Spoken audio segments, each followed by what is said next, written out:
chaises aussi dans le... Ah, des chaises là. Dans le garde-robe, là, dans le garde-robe, je pense qu'il y a des petites chaises aussi. Ouais, On peut mettre des chaises aussi au centre, là. Encore si sont légères, on peut les mettre là. Ça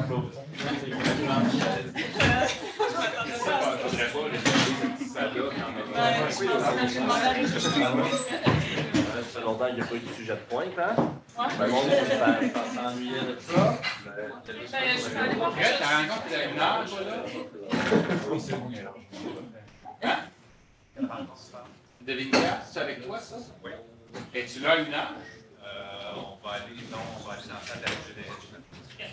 Ah, ok. Ok, c'est bon. Ah bon, ok. C'est bonne chose. Vous avez fait une autre rencontre, JDF, c'est une heure? Dans la salle de JDF. Fait qu'il y a trois rencontres dans la même salle. Pleine. J'espère que le monde a laissé des nouvelles bâtisses. Ça rentre plus fort.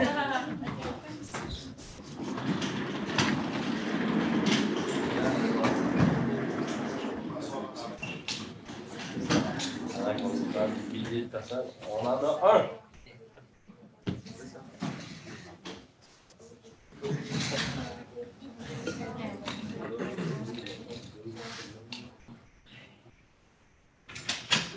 Bon, on va commencer. Bienvenue en si grand nombre à cette première conférence de l'automne 2019 de l'ISFOR. Aujourd'hui, on a le plaisir d'accueillir Hélène Leborgne, qui est stagiaire postdoctorale ici à l'ISFOR depuis 2018. Avant ça, Hélène avait complété son doctorat à l'Université Laval avec Daniel Fortin, je pense donc en 2017. Voilà. Et c'est surtout de ça dont tu vas nous parler aujourd'hui. Ouais. Okay. Beaucoup de pression, beaucoup de monde, mais prends ça calmement. Bonne chance. Merci. Merci d'être venu en si grand nombre, j'ai pas l'habitude. Et donc moi aujourd'hui je vais surtout vous parler de mes travaux de thèse, un petit peu après, rapidement sur ce que je travaille actuellement avec Angélique. Dans quel cas ça s'intègre également dans mes thèmes de recherche qui sont notamment donc principalement sur les processus qui vont déterminer la présence et la coexistence des espèces en forêt aménagée. Dans le cas de ma thèse, ça va être en forêt boréale. Donc, en introduction, les perturbations naturelles ou les perturbations anthropiques sont des modifications de l'écosystème qui vont engendrer des changements dans la structure ou dans la composition et éventuellement avoir des impacts sur les écosystèmes et éventuellement une perte d'espèces. En forêt boréale, dans lequel on étudie en doctorat, en fait, la perturbation principale majeure, c'est le feu. On a un cycle dans mon site d'étude qui est d'à peu près 250-270 ans. Et cette perturbation majeure va créer des peuplements qui vont avoir une structure régulière en début de succession écologique. Et au fur et à mesure de la maturation de ces peuplements, on va avoir des perturbations secondaires, que ce soit des chablis, la sénescence des arbres ou encore des épidémies d'insectes, qui vont donc créer ces petites perturbations secondaires et vont permettre d'avoir une structure irrégulière dans ces peuplements plus âgés. Évidemment, les perturbations naturelles vont différencier des perturbations anthropiques, que ce soit par la fréquence, la sévérité, l'étendue ou encore la disposition spatiale de ces perturbations. Le développement durable des forêts, comme vous le savez, est l'un des objectifs principaux maintenant de la société et également des compagnies forestières. Cela sous-entend de comprendre les processus qui vont gérer ces écosystèmes et notamment au niveau de l'aménagement écosystémique des forêts, on va essayer de comprendre et de diminuer les différences entre les perturbations naturelles et les perturbations anthropiques. Dans le cas de mon site d'études, notamment, on a des plans de gestion qui sont liés notamment au cabanibou forestier. Et dans ce plan de gestion, on va avoir une notion de il faut que le peuplement, dans le paysage, on ait moins de 35% de perturbation. Par contre, on n'a aucune notion des rotations. On ne sait pas combien de temps ça peut prendre pour les rotations pour avoir un retour à un écosystème qu'on va dire plutôt naturel. Donc c'est une notion dont on ne sait pas si quel est le temps en fait on va avoir besoin pour faire ces rotations. Actuellement, il y a une notion de perturbation équivaut à des peuplements d'à peu près de moins de 50 ans. C'est-à-dire qu'on peut considérer que tous les 50 ans, on peut avoir une rotation. Donc, on peut comprendre l'importance de comprendre les processus qui vont gérer en fait la présence de nos espèces dans les peuplements et gérer cette coexistence. Donc ici, on a plusieurs processus qui peuvent agir en fait sur nos communautés, et notamment ce qu'on appelle les processus stochastiques, qui vont être donc des processus en fait aléatoires, notamment liés à la colonisation, la spéciation, l'extinction, qui vont donc expliquer ces présences de ces espèces dans certains peuplements. En plus de ça, on va avoir les processus déterministes, qui vont être en fait deux types de filtres. Le filtre qui va être dit abiotique, lié notamment donc aux conditions de l'habitat, qui est un petit peu semblable ou similaire à la notion de niche écologique, et donc on va avoir notamment des conditions comme la température qui vont empêcher les espèces de persister. On va également avoir la notion de filtre biotique, et à ce moment-là, on va faire référence aux interactions entre les espèces ou même à l'intérieur d'une même espèce, comme la prédation, la compétition ou la facilitation, qui vont intervenir et expliquer nos présences d'espèces et nos coexistences. Et tout cela va jouer et donc créer nos communautés locales à partir du pool d'espèces qu'on peut avoir dans la région. Donc dans ma thèse, dans le cas de ma thèse, ce qu'on a cherché vraiment à savoir, à comprendre, c'est comment les changements causés par une coupe, les coupes à blanc, vont impacter en fait les facteurs qui régissent notre répartition animale le long d'une chronoséquence, donc sur un long terme. Dans un premier temps, on va avoir regardé les impacts sur les communautés d'espèces. On va voir quels sont les changements le long de la chronoséquence. On va regarder dans un second temps à une échelle un petit peu plus précise, et on va regarder la répartition, l'impact en fait des coupes sur la répartition d'une espèce bien précise qui est le campagnol à deux roues. Et dans un troisième temps, on va encore une échelle encore plus fine, et on va regarder l'impact de ces coupes sur l'utilisation de l'espace, les déplacements en fine échelle du campagnol. Donc, comme je vous disais, on a des structures qui sont bien différentes dans les vieilles forêts qu'en début de succession. Donc, on a regardé en fait dans un premier temps les changements dans la composition des communautés de petits mammifères et de coléoptères. Ensuite, donc, on a regardé ces changements, s'ils étaient différents le long de la chronoséquence, et on a cherché à savoir quels étaient les processus responsables de la structuration de ces communautés. Dans notre deuxième point, notre deuxième objectif était en fait de travailler sur le campagnol à deux roues. Le campagnol à deux roues est une espèce très typique de la forêt boréale et une espèce clé puisqu'elle est responsable, elle est source en fait pour plusieurs prédateurs, que ce soit des prédateurs aviaires ou terrestres. Elle va avoir aussi un rôle important dans l'écosystème. Et en fait, cette espèce est très connue pour avoir une abondance très faible en début de succession après perturbation, alors que c'est l'une des espèces les plus communes, enfin, dans les vieilles forêts, dans les forêts plus matures. Cette relation est très bien connue, mais on ne sait pas trop exactement pourquoi cette espèce réagit de cette façon. Et donc nous, on cherchait vraiment à comprendre les processus derrière lesquels on avait cette augmentation d'abondance le long de la chronoséquence.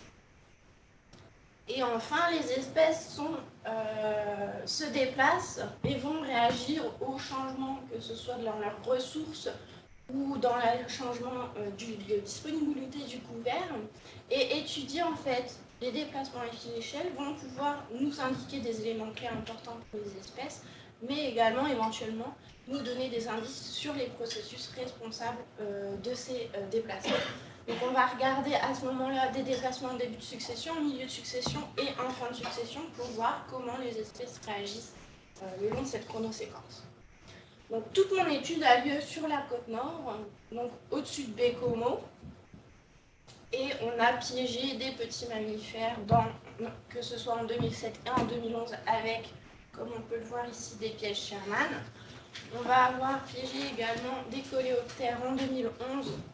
On a des coléoptères à la fois volants ici avec les pièges à impact et qui sont au sol avec les pièges fausses qu'on peut voir ici également. Et enfin, dans chacun de nos sites, on va caractériser la végétation pour avoir des variables qui vont décrire à la fois la structure et la composition de nos peuplements le long de cette chronoséquence. Donc, dans le cas de notre étude, on a un gradient qui va de 5 ans après coup à 66 ans et les forêts matures étaient plus âgées. Elles avaient plus de 120 ans. Donc, pour vous donner une petite idée, on a capturé une douzaine d'espèces de mammifères et sur les 2 années d'études, on a plus de 1800 individus. Pour les coléoptères, on a plus de 3800 individus qui ont été piégés qui représentent pour les espèces au sol plus de 199 espèces et 2400 coléoptères pour les espèces volantes avec 242. Par la suite, dans nos analyses, on va considérer seulement les espèces qui sont les plus fréquentes, puisque les espèces qui sont trop rares ne nous donnent pas d'indice en fait, sur qu'est-ce qui explique leur présence ou non, si elles sont présentes juste dans 1 ou 2 sites.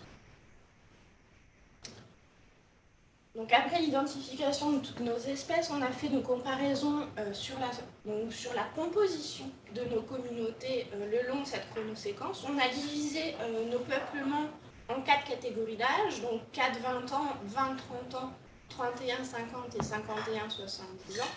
Et on a également la catégorie des vieilles forêts qui, elles, ont plus de 120 ans. Donc ici, je vous montre les résultats qu'on a pour les communautés de petits mammifères. Comme on voit ici, C1 à C4, ce sont tout simplement les couples qui sont les moins âgés avec C1, les plus âgés avec C4. Et les vieilles forêts qui sont en vert foncé ici, on voit bien que nos communautés se superposent les unes les autres. On n'a donc pas observé de différence dans la composition de nos communautés de petits mammifères selon l'âge de l'arbre. Cependant, il est important de noter que même si la composition n'est pas différente, on a observé, une différence dans l'abondance le long de la chronoséquence qui était bien connue. Donc, comme je vous le disais pour le campagnol, on a donc bien observé cette augmentation avec la maturation des peuplements.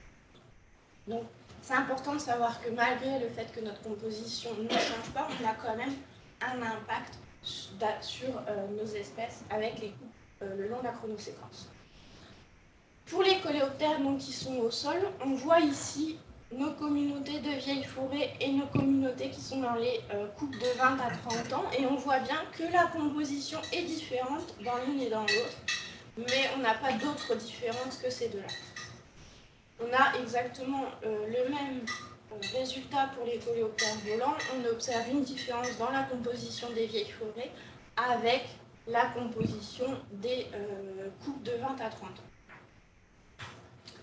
Ensuite, on a observé cette composition et donc on a cherché à savoir qu'est-ce qui était dû au processus donc, stochastique et aléatoire, comme je vous expliquais, versus les processus déterministes. C'est là que ça se complique un peu. Je vous explique. Les modèles nuls. Donc en fait, c'est comme tout test statistique, on va partir du principe et on va essayer de regarder si ce qu'on observe est différent de ce qui est attendu aléatoirement. Donc, basé sur le pool d'espèces régionales, on va tirer les communautés aléatoires et regarder si ce qu'on observe est différent de nos communautés locales ou non. Si oui, c'est-à-dire si on a une différence entre nos espèces, donc notre pool de local est différent de ce qu'on a par rapport à la pool régionale, on va avoir une présence d'un filtre qui va pouvoir expliquer pourquoi certaines espèces sont différentes comparé à ce qui est attendu aléatoirement. Et dans ce cas-là, si on a des processus plus aléatoires qui interviennent, on va avoir une communauté qui est très similaire à notre pool régional. Donc plus en détail, ce qu'on a fait, c'est qu'avec toutes nos données sur tous nos sites différents, donc on va avoir une communauté qui est observée. Pour caractériser cette communauté observée, on va chercher un indice, on va décrire un indice qui va décrire en fait cette structuration de la communauté et expliquer en fait les différences qu'on a. Ensuite, basé sur notre ensemble de données, on va tirer des communautés qui vont être aléatoires. C'est-à-dire qu'on va, basé sur le pool total de nos espèces, on va avoir des petites communautés qui vont avoir des espèces qui ont été tirées aléatoirement selon certaines contraintes. Et à ce moment-là, on va pouvoir, cette fois-ci, basé encore une fois, décrire notre indice qui va tirer notre indice de toutes nos communautés aléatoires, qui va donc décrire cette diversité. Et on va pouvoir tirer une distribution de ces matrices aléatoires. Suite à ça, on va pouvoir comparer notre indice de notre communauté observée et voir où est-ce qu'il se situe par rapport à notre distribution aléatoire. Si on voit ici, par exemple, notre indice se situe dans le pic de notre distribution aléatoire, on peut voir qu'on n'a pas de différence de ce qui est attendu en fait aléatoirement. Inversement, s'il est plutôt dans la partie où on a, donc encore une fois dans les 95%, ici on va pouvoir dire que on a des associations d'espèces qui sont significatives et qui sont différentes de ce qui est attendu aléatoirement. Et ici, dans notre cas, par exemple, ce sera une association qui va être négative, alors que si l'indice est plutôt ici, on va avoir des associations d'espèces qui sont plutôt positives. Donc avec ces analyses-là, on va pouvoir faire la différence de qu'est-ce qui est dû au processus aléatoire, de qu'est-ce qui est dû au processus déterministe. Cependant, on ne va pas pouvoir faire de différence entre, dans les processus déterministes, qu'est-ce qui est lié au filtre de l'habitat ou lié aux interactions entre mes espèces. Donc pour ça, un petit récapitulatif et vous expliquer plus en détail comment se passe l'analyse. Donc ici, vous avez votre base de données, une fois que vous avez fini votre terrain. Donc on a nos sites et nos espèces en colonne. À partir de là, on va donc tirer une matrice de dissimilarité, par exemple, donc ici, avec un indice qui est l'indice de Sorensen, qui va donc décrire nos relations entre les espèces. Par exemple, ici, vous voyez tous les chiffres, toutes mes petits S vont être différents. Je vous ai donné un exemple avec l'espèce verte ici, le petit coléoptère vert et la coccinelle vert pâle. En fait, on se rend compte que chacune de ces deux espèces, elles sont présentes dans exactement tous mes sites en même temps. Donc on voit bien une association entre ces deux espèces, puisque quand l'une est présente, l'autre est présente. Donc quand on calcule l'indice de Sorensen, qui est basé donc sur le nombre de sites où les espèces sont toutes les deux présentes, ou le nombre de sites où il y a juste l'une ou l'autre des espèces qui est présente, on va avoir un indice qui est de 1 par exemple, qui est donc élevé, qui nous indique qu'à chaque fois l'une est présente, l'autre l'est également. Inversement, quand on fait la comparaison entre le petit coléoptère blanc et le vert, on voit que seulement un des sites où on a les deux espèces qui vont être présentes. Alors que là, il y a juste celle-ci, ici on a l'autre espèce, et de nouveau pour ici. Donc on voit bien que les espèces ne sont pas forcément présentes l'une avec l'autre. Et ici, on va en avoir un indice de dissimilarité de 0,3, qui est donc bien plus faible que l'indice du dessus. Basé ensuite là-dessus, on va tirer des ensembles de matrices aléatoires. On a deux types de matrices aléatoires. On a celle dont je vous parlais tout à l'heure, qui va être sans contrainte, et donc on va tirer aléatoirement 1000 matrices qui vont avoir une répartition de nos coléoptères aléatoires. Ensuite, on va avoir une deuxième type de matrice aléatoire qui va, elle, être faite sur les permutations à l'intérieur des habitats. C'est-à-dire qu'on prend en compte la préférence d'habitat de nos espèces. C'est-à-dire que certaines espèces vont peut-être être plus ou moins liées à certaines conditions de l'habitat. Par exemple, on pourrait prendre dans notre cas les différents types de coupes. Donc on pourrait dire que A, ça représente les coupes récentes et B, les coupes un petit peu moins récentes.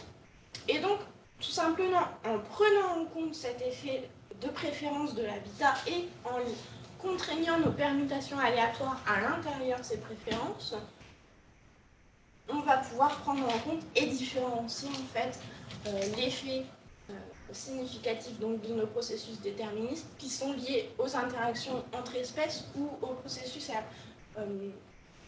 aux préférences de l'habitat. C'est-à-dire que lorsque on va avoir une interaction entre espèces qui va être significative dans nos permutations sans contrainte, mais cette interaction, par exemple, je ne sais pas moi, une interaction qui va être positive entre ces deux espèces qui va être positive et significative sans contrainte, mais si cette interaction disparaît quand on prend en compte les préférences de l'habitat, on va pouvoir dire tout simplement que cette association n'est pas tellement liée d'une espèce à l'autre, mais que ces deux espèces vont avoir les mêmes préférences et sélectionner les mêmes types d'habitats.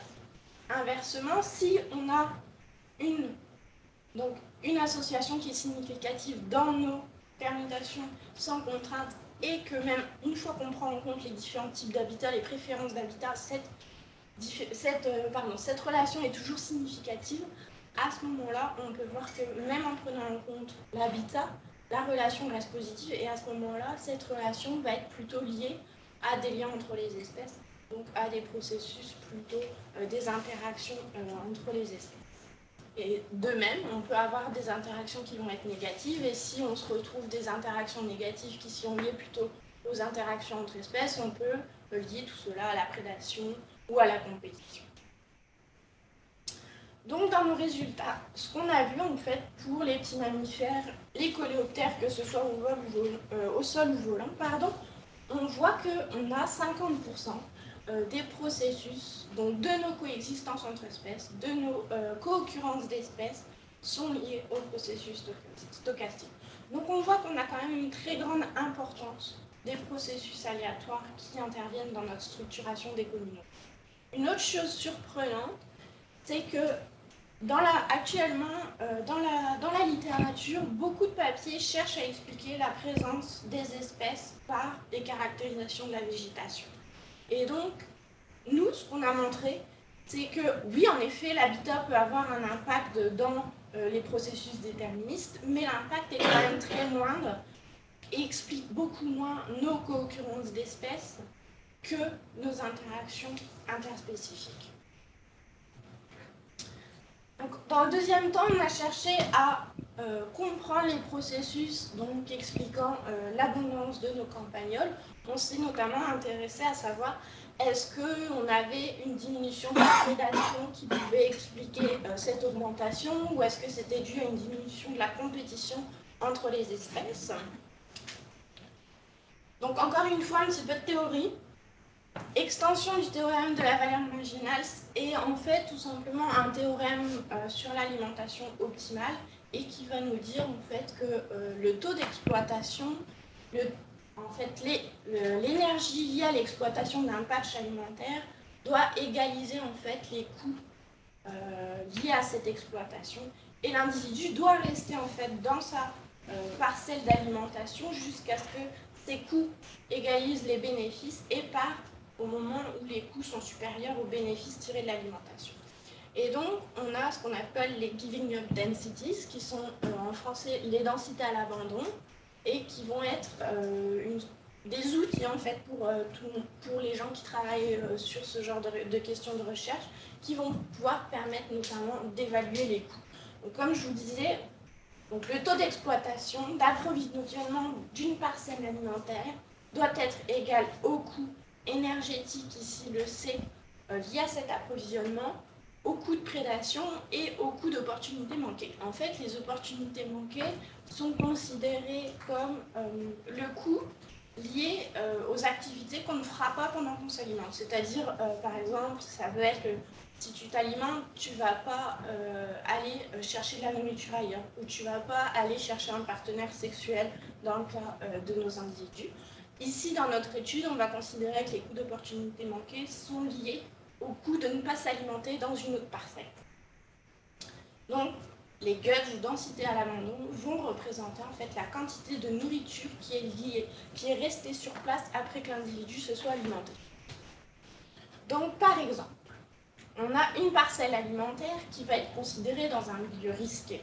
C'est-à-dire que si on contrôle pour les coûts, en fait, tout simplement, si on contrôle pour les coûts ici dans notre équation, si on contrôle certains de nos coûts, on va pouvoir évaluer les autres coûts. Donc dans ce cas ici, on va jouer sur le coût, le risque en fait de prédation perçu par les individus.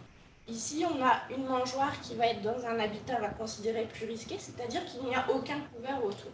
Alors qu'on va installer juste à côté une mangeoire qui va être en milieu couvert et considérée comme moins risquée. Donc ici, comme vous pouvez le voir, Le coût métabolique est exactement le même puisque la parcelle sont les mêmes. Les coûts d'opportunité manqués sont identiques puisqu'on a en fait le même nombre de graines dans les deux mangeoires et on joue uniquement sur le coût de prédation perçu, le risque de prédation perçu. Donc on a mélangé des graines dans du sable par exemple et on voit qu'au fur et à mesure, la base de ces expériences d'alimentation, c'est qu'au fur et à mesure de l'alimentation, les bénéfices diminuent puisqu'il y a de moins en moins de nourriture à chercher. Donc ici, pour vous expliquer, on va s'attendre que si le risque de prédation perçu est plus faible dans cet habitat, on s'attend à ce que les individus, comme vous pouvez le voir, vont plutôt s'alimenter dans cette parcelle que dans celle-ci. Et simplement, en calculant le nombre de graines restantes dans la parcelle risquée moins la parcelle qui va être couverte, on va pouvoir estimer en fait un risque de prédation perçu. Par exemple, on s'attend à ce que si on est dans le cas d'un habitat qui va être plus risqué qu'un autre, on s'attend à ce que l'individu va s'alimenter plus fortement dans notre parcelle couverte que s'il était dans un habitat moins risqué. Et donc notre delta, notre valeur de différence entre nos deux parcelles, va augmenter avec le risque de prédation perçu. De même, si on contrôle cette fois-ci pour les coûts d'opportunité manqués plutôt que pour la prédation, c'est-à-dire que, de nouveau, coût métabolique identique puisque la même parcelle, et les deux sont en milieu ouvert, donc le risque de prédation perçu est identique. Par contre, à ce moment-là, on a 2 fois plus d'alimentation dans ce bac-là que dans l'autre, et donc on s'attend en fait à ce que les coûts d'opportunité manqués quand on s'alimente dans ce bac-ci sont moins importants que quand on s'alimente dans celui-là. C'est-à-dire que quand l'individu va s'alimenter dans le bac avec moins de graines, il va avoir un coût plus important puisque simplement on a l'alimentation, la possibilité, l'individu a la possibilité d'aller s'alimenter autour, ailleurs que dans cette parcelle-là, et notamment en sachant qu'on a plus de graines dans ce bac-là. Donc le coût d'opportunité manqué va être beaucoup plus important que dans celui-ci. On s'attend donc à ce que l'individu s'alimente beaucoup plus dans le bac avec plus de graines que dans le deuxième bac. Donc encore une fois, quand on fait la différence entre nos deux bacs, on va pouvoir avoir une estimation de la qualité de l'habitat perçu par les individus. C'est-à-dire que, encore une fois, si l'habitat est riche, on va s'attendre à ce que l'individu s'alimente moins dans le bac de 100 graines, alors que si l'habitat était vraiment pauvre, on va avoir une utilisation bien plus intense de nos bacs d'alimentation. Et avec ça, on va avoir une augmentation de notre θ GUT ici, avec la richesse de l'habitat. C'est-à-dire que plus cette valeur est importante, plus l'habitat considéré va être perçu comme de bonne qualité. Donc ici, vous avez une idée un peu de comment on a fait notre ancêtre de capture ici dans les forêts. Donc ici, on a une vieille forêt adjacente à une coupe et nos petits triangles oranges, en fait, sont simplement les stations d'alimentation qui vont être dans nos peuplements. On avait des données sur 2 années de recherche de sites de terrain. Et pour vous donner un petit peu une idée, on a déposé des caméras à l'entrée des bacs pour s'assurer que c'était bien les campagnols qui s'alimentaient. Et pour vous donner un petit peu une idée de ce qui se passe, je vous ai mis quelques photos. Donc vous voyez, on peut bien vérifier que c'est un campagnol qui s'alimente et pas une souris sylvestre. Et le petit trou que vous voyez dans nos bacs sont suffisamment petits pour que seuls vraiment les petits mammifères, même pas les écureuils, peuvent venir se nourrir. À l'intérieur de mon bac, il y avait du sable et des graines de tournesol. Donc comment ça se passait sur le terrain? On avait nos 3 bacs les uns à côté des autres. Ici on peut voir la caméra. Le bac en milieu couvert avec 50 graines dans notre sable. On avait le bac en milieu plus risqué avec encore une fois 50 graines. Et le bac en milieu risqué, toujours avec une centaine de graines, donc 2 fois plus de nourriture disponible. Donc, nos résultats nous ont indiqué, en fait, ici vous voyez les différences, donc les θ GUT, qui sont en présence de souris sylvestres ou en absence de souris sylvestres. La souris sylvestre est en fait considérée comme l'un des compétiteurs principaux du campagnol ado. Donc ce qu'on observe, c'est que nos valeurs sont plus grandes en absence de souris qu'en présence de souris, et ça nous indique en fait que la qualité de l'habitat perçu par le campagnol à deux roues diminue avec la présence de la souris, la présence d'un compétiteur.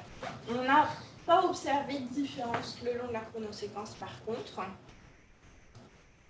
En revanche, considérant nos résultats sur le risque de prédation perçu, donc nos delta GED, ce dont on s'aperçoit ici, c'est que en absence de souris, on va avoir des valeurs plus faibles en début de succession, alors qu'en présence de souris, on va avoir des valeurs plus élevées. Et comme si vous vous rappelez, les valeurs plus élevées indiquent un risque de prédation perçu plus important. Donc ce que ça nous dit en fait, c'est qu'en début de succession, on va avoir un effet de la souris sylvestre sur le risque de prédation perçu par le campagnol, et cet effet par contre diminue clairement le long de la succession et est quasiment inexistant en fait en fin de succession. Donc pour expliquer cette répartition du campagnol à deux roues, ce qu'on avait vu, c'était on essayait de savoir si c'était plutôt une diminution de la compétition ou une diminution du risque de prédation de la chronoséquence pour expliquer cette prévalence, cette abondance, pardon. Donc ça, ce que nos résultats de TETAGED, ce qu'ils nous ont dit en fait, c'est qu'on observait bien une compétition par exploitation. Donc la présence de souris va diminuer la qualité de l'habitat perçu. Cependant, on n'a aucune différence, que ce soit en début ou en fin de succession. Cette compétition est donc plus ou moins constante tout du long de la chronoséquence et donc ne peut pas expliquer nos différences d'abondance. Cependant, nos résultats sur le risque de prédation perçu, nous, on se rend compte qu'on a un risque plus important seulement en début de succession et lié à la présence de souris. Et cela nous indique en fait qu'on aurait un effet de la compétition apparente. Ce qu'est la compétition apparente, c'est simplement que la présence d'une espèce, par exemple donc ici dans notre cas la souris sylvestre, pourrait simplement attirer plus de prédateurs, et cet attrait en fait de la présence de souris sylvestres, en augmentant le nombre de prédateurs, va avoir un impact sur notre deuxième espèce qui est le campagnol à dos. Et cet effet est surtout présent en fait en début de succession.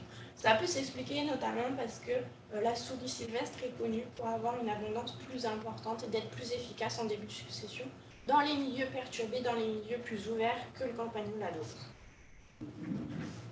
Et finalement, donc notre dernière partie, on voulait savoir comment réagissait, comment la coupe de la forêt pouvait agir sur les déplacements à fine échelle du campagnol.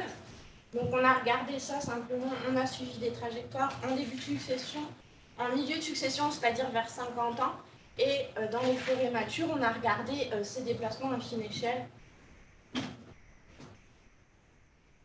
Donc on a fait ça pour pouvoir identifier quels étaient les éléments, les caractéristiques de la végétation importantes pour notre espèce de campagnol, et si cela changeait durant la succession. Et en fait, étudier ces déplacements durant la succession, en fait, dans des peuplements qui sont changeants, peut être un petit peu complexe, et peut être complexe notamment du fait que l'utilisation de la sélection d'habitat par les espèces peut simplement changer en fonction de la disponibilité des caractéristiques de la végétation, ce qui est la définition en fait des réponses fonctionnelles, c'est-à-dire une utilisation différente selon la disponibilité de ces ressources. Et donc pour ça, on a suivi 28 trajectoires, 28 individus à l'aide de bobines de fil, tout simplement comme vous pouvez le voir. On a collé des petites bobines sur nos campagnols et on a suivi nos individus le long d'une chronoséquence, donc dans 10 peuplements, dans 10 forêts matures, dans 10 coupes récentes et dans 8 coupes de 50 ans. Donc ce qu'on a fait, une fois que la bobine a été collée, les individus vont pouvoir se déplacer sans trop de problèmes, et le lendemain, nous, on a été sur le terrain et on a collé, comme vous pouvez le voir ici, des petits drapeaux, et on a pu suivre ainsi nos individus.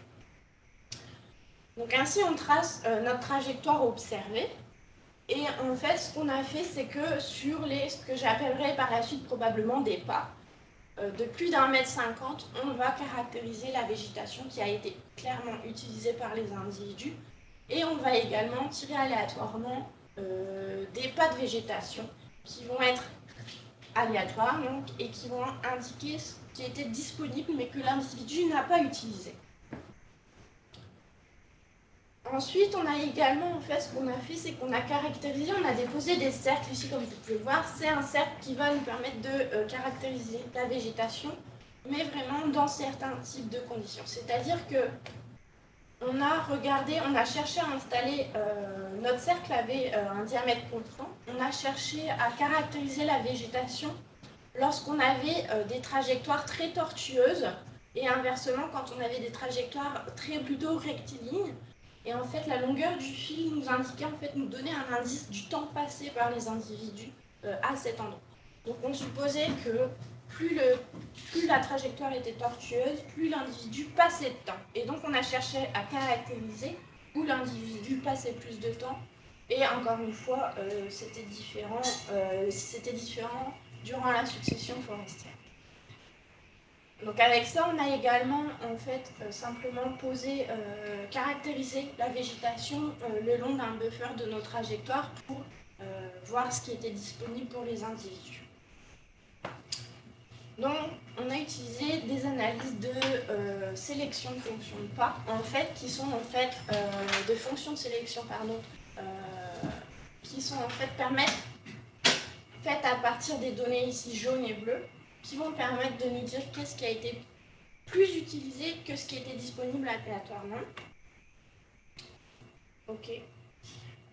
Ici, en fait, ce qu'on voit, c'est qu'on a regardé en fait les variables. On a regardé si la présence de mousse, la canopée ou le bois mort était important pour les déplacements de nos individus.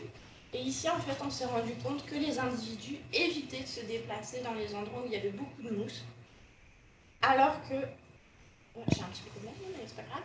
Alors que l'indice pour le bois mort était positif et en fait on avait une sélection positive, une utilisation très importante en fait du bois mort dans nos déplacements.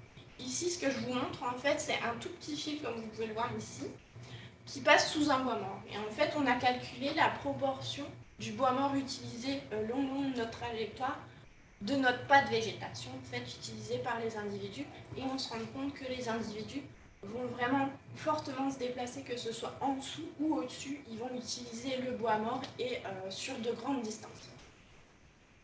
On a ensuite regardé, comme je vous ai expliqué, voir si notre sélection changeait le long de la chronoséquence. Et en fait, on s'est rendu compte que le coefficient de sélection pour le bois mort était un petit peu différent. Il reste positif de façon générale, mais il reste que la sélection est moins importante en fait en milieu de succession qu'en début ou en fin de succession.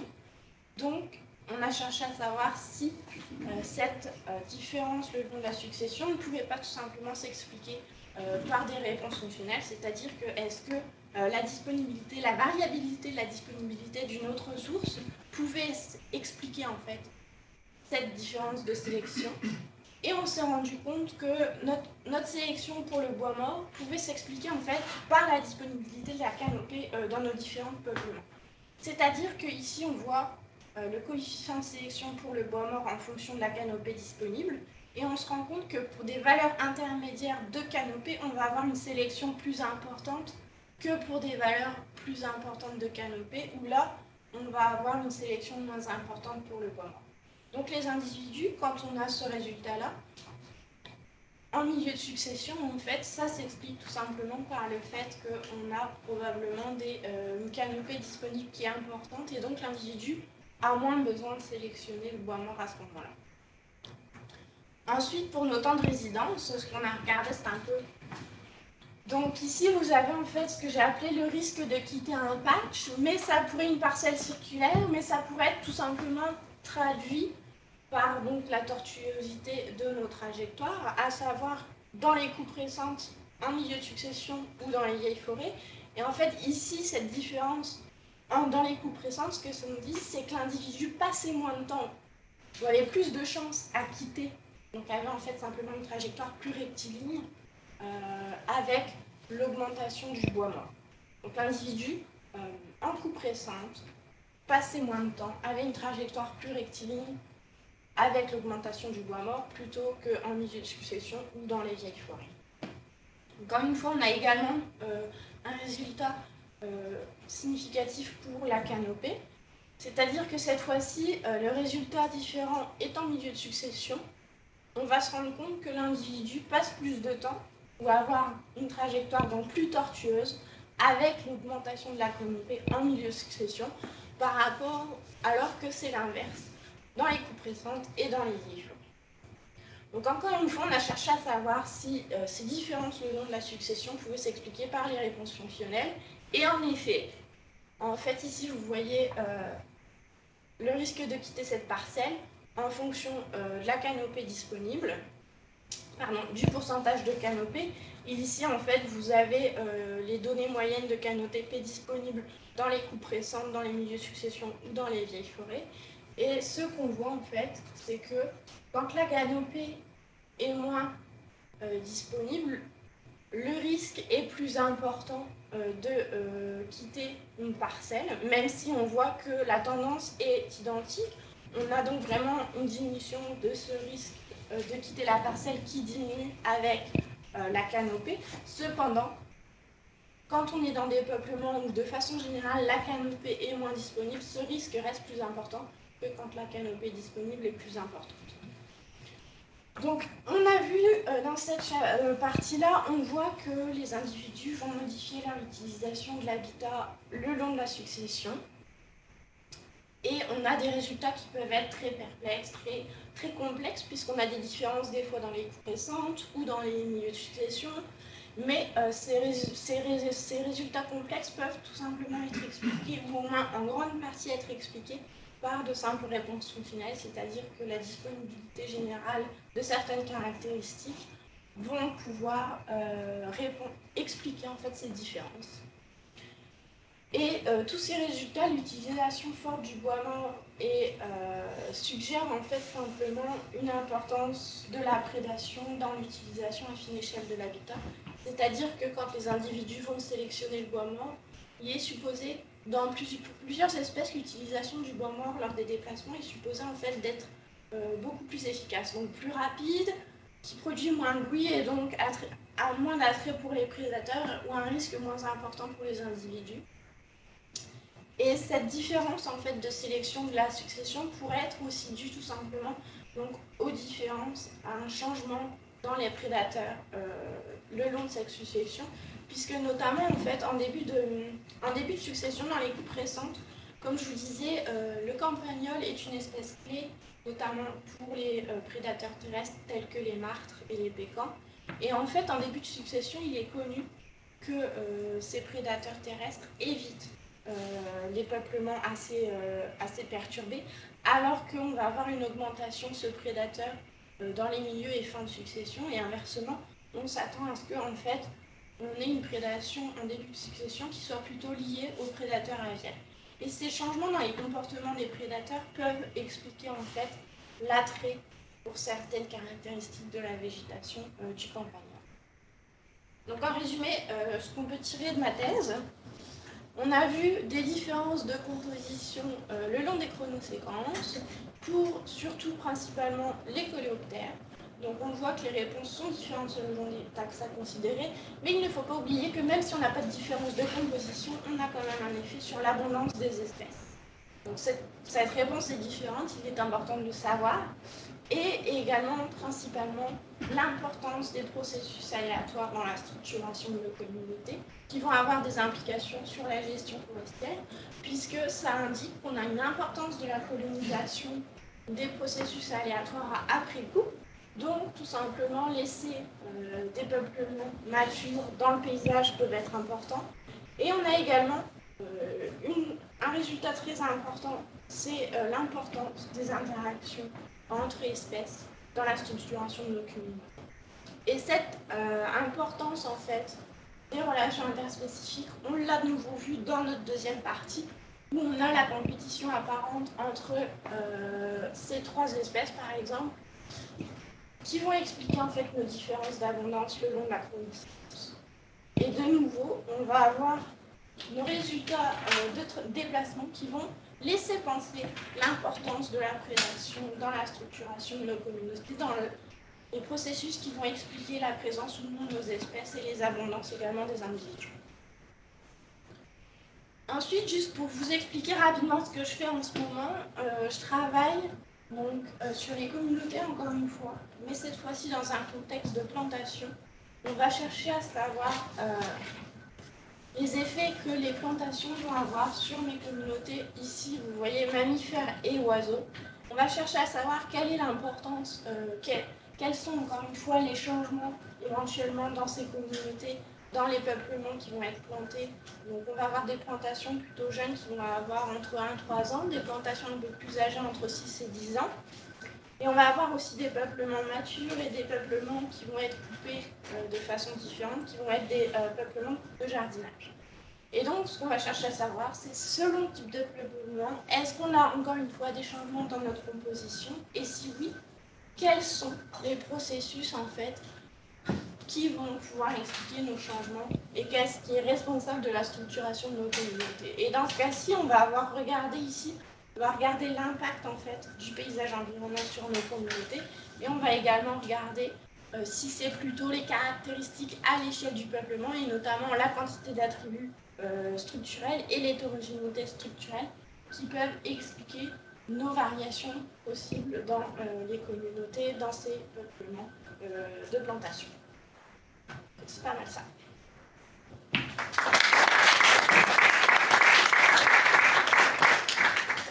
Merci beaucoup, Hélène. C'était très dense, très intéressant. Et encore, j'ai coupé. Je suis certain qu'on aura quelques questions. Je vous laisse. Que quelqu'un veut se lancer? Benoît. Oui, dans la première partie de ta présentation, tu as parlé de l'effet aléatoire qui expliquait en une grande proportion. Souvent, les gens associent aussi ces effets aléatoires à des effets environnementaux non mesurés.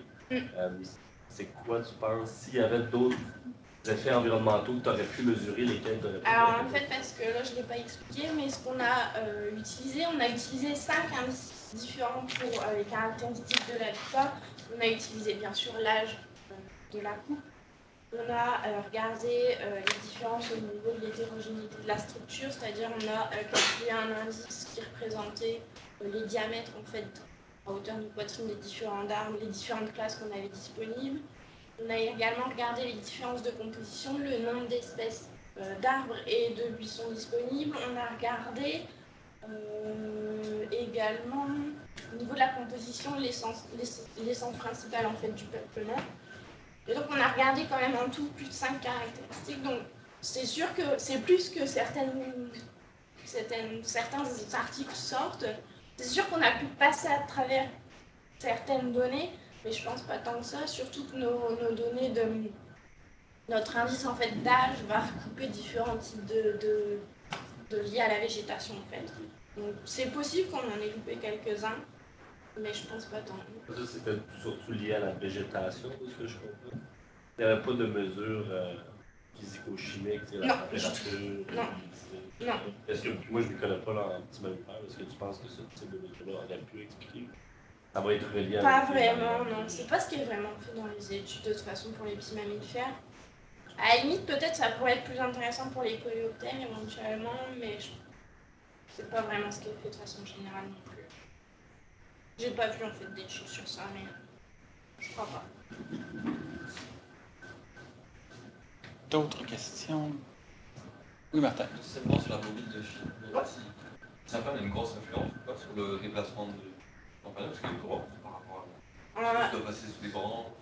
En fait, ce qui se passait, c'est que c'est une bobine qui se déroule de l'intérieur. Donc déjà, ça... Et on l'avait en fait enroulé de plastique pour éviter que ça se prenne dans la végétation. Et donc, c'était collé tout simplement avec de la luge au niveau des épaules. On avait mesuré nos bobines et elles représentaient moins de 5% du poids de nos individus. On avait sélectionné des individus qui étaient suffisamment gros, c'est-à-dire qui faisaient au moins 20 grammes. Et en fait, on a... Dégrassouillé. C'est dégrassouillé, c'est relatif là, mais ouais. Et en fait, je pense, le seul biais potentiel, je pense, avec cette méthode-là, ce serait l'effet de fuite éventuel que tu peux avoir quand tu relâches l'individu. Je pense pas que la bobine en soi a un impact. Et en fait, le pire qui peut arriver, c'est que tu fasses une tonsure à ton individu. C'est la bobine se décolle, puis les poils s'en vont. Puis j'ai recapturé des individus qui avaient perdu leur bobine. Donc on n'a pas l'impression qu'il y ait d'impact significatif par rapport à ça sur les comportements. Je te dis, le seul problème qu'on peut avoir, c'est le comportement de fuite. Mais dans nos analyses, on a enlevé en fait les 10 premiers mètres de trajectoire avant d'analyser nos données. Et même si on avait toujours ce problème de comportement de fuite, en fait, l'utilisation du bois mort serait renforcée dans notre idée que la prédation, en fait, soit le processus responsable de l'utilisation du bois mort, parce que c'est vraiment ce qu'on a observé. L'intérêt de cette méthodologie, en fait, c'est que comparé à d'autres méthodes comme le GPS, on sait exactement par où l'individu est passé et on sait tout le détail de la trajectoire. Et en fait, on se rendait vraiment compte que les bois morts qui étaient 10-15 mètres, les individus tout du long utilisaient le bois mort et ça pouvait être pendant 10 mètres. Mais juste là-dessus, je me demandais, donc, c'était pendant combien de temps que Vers combien de temps vous y alliez? Le lendemain. Le lendemain, OK. Puis ça pouvait durer combien de temps à faire cet échantillonnage-là? Ah, c'est très long. Parce que notre bobine faisait, une fois qu'on a diminué le poids parce qu'on s'est amusé, parce que les bobines qu'on avait commandées étaient trop grosses pour les campagnols, donc on a dû les vider un peu pour qu'elles fassent le poids suffisant, justement. Et en fait, elle faisait à peu près une centaine de mètres de fil. Et en fait, on avait différents types de problèmes, puisque des fois ça se casse, donc il fallait reprendre le... Des fois, ils vont dans les sous-sols, donc c'est un peu compliqué. Et juste planter les drapeaux pour pouvoir tracer les trajectoires, c'était très long. Et les caractéristiques de la végétation, on s'est quand même limité dans les pas observés. J'ai fait seulement un maximum de 15 pas par trajectoire. Plus les 2 pas aléatoires, plus les cercles, on en avait pour au moins 2 jours complets de travail par OK. sur le terrain. OK. Puis t'en as fait combien? 28. OK. Ouais, c'est un peu compliqué de faire des trajectoires comme c'est indiqué en début de succession. En milieu de succession, avoir les individus est un peu compliqué parce que des fois les captures ne sont pas forcément... C'est pour ça que j'avais juste 8 individus en milieu de succession. OK. Oui. Moi, j'ai juste pas compris comment tu as estimé la prédation avec les trajectoires, avec les bobines. Je l'estime pas en fait, Ouais. mais c'est juste l'indice que la supposition en fait derrière la théorie de mes temps de résidence, en fait, ce qui est connu, c'est que notamment ce qui est utilisé, parce que là ce sont des analyses qui sont faites pour des données GPS. Et là moi je les ai adaptées pour des données à très très fine échelle, et en général ce sont des analyses qui sont faites basées sur des données de carte écoforestière. Donc moi, mes caractérisations de la végétation étaient vraiment à plus fine échelle, et ce qui se passe en fait, c'est que quand ils cherchent, en fait, quand ils utilisent les temps de résidence en écologie, en général ce qui est dit, c'est que quand tu as les individus dans un cercle donné, avec les données GPS, tu as une idée du temps en fait qui est passé. Et quand ton individu dans ton cercle donné passe énormément de temps, on va être considéré dans ce qu'ils appellent une aire de recherche. C'est-à-dire que c'est supposé que plus c'est tortueux, plus l'individu va rester. Et donc si ton individu reste et bouge vraiment comme ça dans une zone, c'est entre guillemets qu'il peut s'alimenter. Et en général, les individus ne s'alimentent pas dans les zones plus risquées. Et donc ce qui se passe, c'est qu'en disant que notre individu passe plus de temps ou a une trajectoire plus tortueuse dans certaines caractéristiques de la végétation, on peut supposer, c'est pas sûr, on n'a pas de données de prédation, donc c'est pas définitif, mais ça suggère quand même fortement une influence de la prédation dans ces... Ou du risque. Du risque de prédation perçu en fait. Mais encore une fois, c'est comme mes données de mes expériences d'alimentation, ça nous donne une bonne idée sur ce qui se passe, avec quand même... C'est aussi des données qui sont quand même nettement moins chères que des données de GPS ou ce n'était pas tellement coûteux. Mais on n'a pas les données de prédation définitives. Donc c'est sûr que si on avait l'occasion, on retournerait pour vraiment s'occuper plutôt des prédateurs cette fois-ci, être sûr de ce qui se passe réellement, mais ça nous donne quand même un bon indice de ce qui se passe. D'autres questions? Ça va? Bien, merci beaucoup, Hélène. On va se revoir tout à l'heure avec les étudiants. Et merci beaucoup pour cette belle présentation.